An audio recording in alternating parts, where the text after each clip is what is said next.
Aloha, it is August 7th. Welcome to Life Journal Jumpstart. I'm John Burgess, pastor here at New Hope Oahu, and I'm so glad you've joined us today for our Life Journal reading in both the Old Testament and the New. We're going to be kicking off a brand new book in Zephaniah 1 through 3, and we're going to continue in the book of John, reading through chapter 9. And just to give you some background on Zephaniah as you read it, the purpose of this book is really to kind of shake the people of Judah out of their complacency and their apathy and to urge them to return to God. The original audience, as with Habakkuk, was the people of Judah, the southern kingdom. Date written probably near the end of Zephaniah's ministry, 640 to 621 BC, when King Josiah's great reforms began. So what we're reading about in Kings and Chronicles, this was going on around that same time.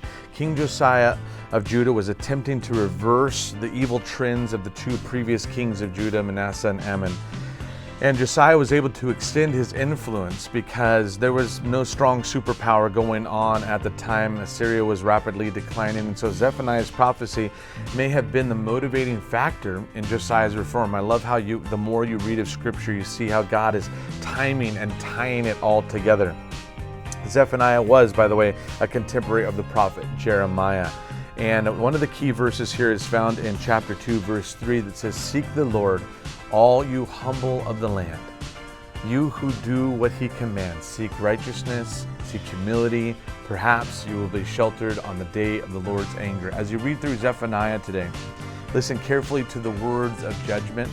God does not take sin lightly, and each of us are called to be a part of the faithful remnant of souls, even if it feels like everybody else is abandoning their way or they're kind of living a cold or convenient Christianity, that each of us would humbly bow ourselves before God, walk out in obedience what it is that God's calling us to do, because it's truly the path of humility that will allow the purposes of God to be advanced in our lives.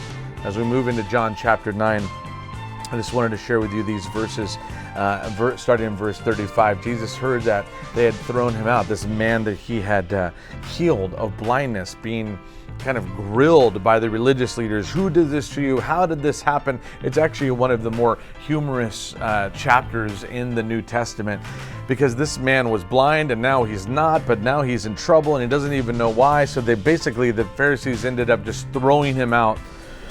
And Jesus comes up to him and says, "Do you believe in the Son of Man?" And verse 36, "Who is he?" the man asked. "Tell me so that I may believe in him." And verse 37, Jesus said, "You have now seen him. In fact, he is the one speaking with you."